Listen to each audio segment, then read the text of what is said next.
สบายดีพี่น้องป้องปายสุขุสุขคนอยู่ไฮอยู่หน้าคือเก่าพี่น้องเอ้ยถ้าเบิ่งปลูกหมักถั่วโก้ยสิได้กินอยู่ดิ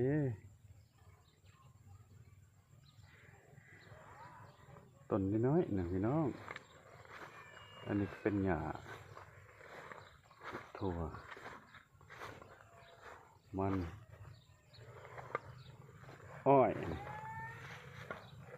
หลายแนวหลายอันพาไปเบิ่งข้าวเจ้ามะลิเห็นมาสูงพิลึกแต่พี่น้องเบิ่งนกข่อยแหน่จนล่ม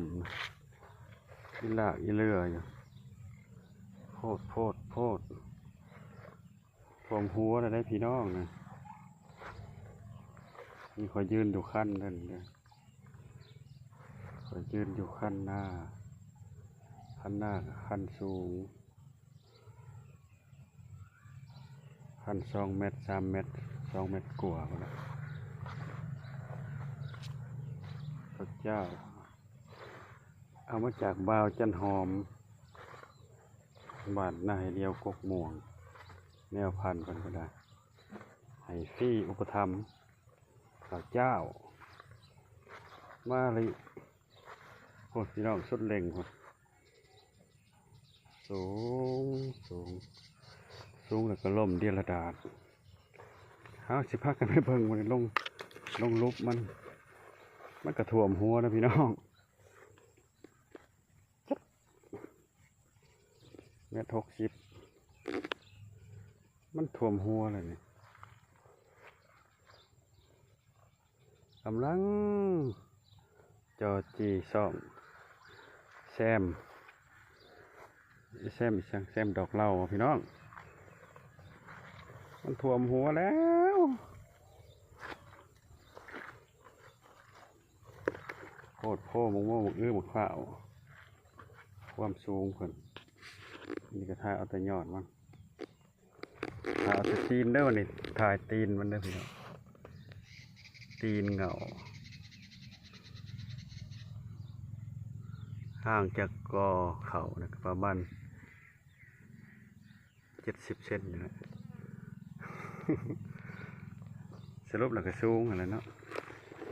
ว่าผมเป็นถ้ามันสูงถ้าเอียงล่มร้ายมีความเสี่ยงต่อการล่มต้นนักแมนพี่น้องบ่งามมันได้ต่างงามเป็นจุดเป็นดอน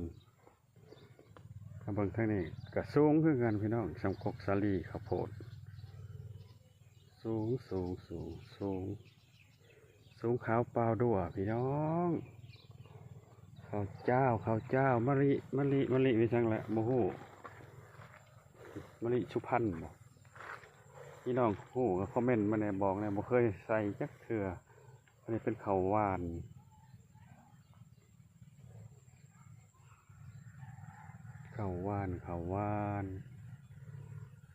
เป็นได้นะก็ลองเบิ่งบัดหับหมากหับผลบัดเกี่ยวบัดยังพุ่นละเนาะพี่น้องเฮาสิได้เท่าใดหมื่นเท่าใดโตนว่ากันไปเอาว่าวันนี้ก็สิได้โจ๊ะไว้โจ๊ะนิทานวันนี้ก่อนพามาเบิ่งย่ำคำเขากำลังออกพวงตัวนี้เป็นเขามะลิ